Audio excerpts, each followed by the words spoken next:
এই মুহূৰ্তত লৈ আহিছো এটি গুৰুত্বপূৰ্ণ খবৰ।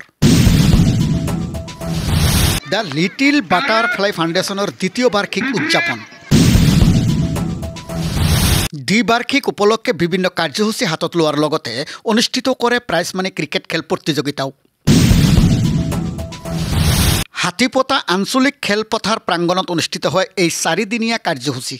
ধুবুৰী জিলাৰ চাপৰ আৰক্ষী থানাৰ অন্তৰ্গত হাতীপতা আঞ্চলিক খেলপথাৰত বেচৰকাৰী সংস্থা দি লিটিল বাটাৰফ্লাই ফাউণ্ডেশ্যন নামৰ NGOই যোৱা 8, 9, 10 আৰু 11 ফেব্ৰুৱাৰীত কুসংস্কাৰমুক্ত সমাজ গঢ় দিয়াৰ লক্ষ্যৰে বিভিন্ন কাৰ্যসূচী ৰূপায়ণ কৰাৰ লগতে অনুষ্ঠিত কৰে প্ৰাইজ মানি ক্ৰিকেট খেল প্ৰতিযোগিতা।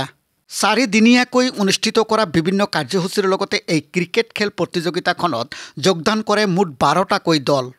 উল্লেখ্য যে উক্ত বেচৰকাৰী সংস্থাটোৱে হাতত লোৱা কাৰ্যসূচীত উল্লেখ থকা মতে 8 ফেব্ৰুৱাৰী ৰাতিপুৱা 8 বজাত পতাকা উত্তোলন, 9 বজাত সজাগতামূলক শোভাযাত্ৰা, ৰাতিপুৱা 10 বজাত কণ কণ ল'ৰা ছোৱালীৰ মাজত খেল ধেমালি, 9 ফেব্ৰুৱাৰী ৰাতিপুৱা 9 বজাত বৃক্ষৰোপণ, 10 বজাত মুকলি সভা, 12 বজাত ক্ৰিকেট খেলৰ শুভ উদ্বোধন কৰে মুখ্য অতিথি ধুবুৰী জিলা কংগ্ৰেছ কমিটিৰ সাধাৰণ সম্পাদক যুৱনেতা ৰাফিউৰ জামানে। সহযোগী হিচাপে থাকে প্ৰাক্তন জিলা পৰিষদদ্বয় আছাদ আলী, আব্দুল কুদ্দুছ, বিশিষ্ট সমাজ সেৱক পবিত্ৰ কোচ, দি লিটিল বাটাৰফ্লাই ফাউণ্ডেশ্যনৰ সভাপতি আমিয়াল হক আৰু শিক্ষক সমাজৰ লগতে সমাজৰ গণ্যমান্য ব্যক্তিসকল।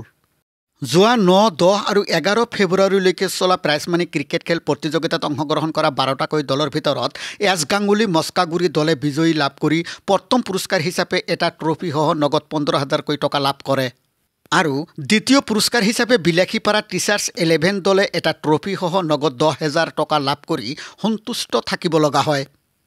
সদৌহেকত বঁটা বিতৰণী সভাত দি লিটিল বাটাৰফ্লাই ফাউণ্ডেশ্যনৰ উদ্যোগত আয়োজিত এনে কাৰ্যসূচীত সকলোৰে মনত আনন্দ দিয়াৰ লগতে সমাজখনক কুসংস্কাৰমুক্ত গঢ় দিয়াৰ ক্ষেত্ৰত হাতত লোৱা প্ৰতিটো কাৰ্যসূচীয়েই সুচাৰুৰূপে পৰিচালনা কৰিবলৈ সক্ষম হোৱাত সকলোৱে বেচৰকাৰী সংস্থা দি লিটিল বাটাৰফ্লাই ফাউণ্ডেশ্যন নামৰ NGOটোৰ কৰ্মকৰ্তাক ভূয়সী প্ৰশংসা কৰাৰ লগতে সংস্থাটোৰ ভৱিষ্যত উজ্জ্বল কামনা কৰে।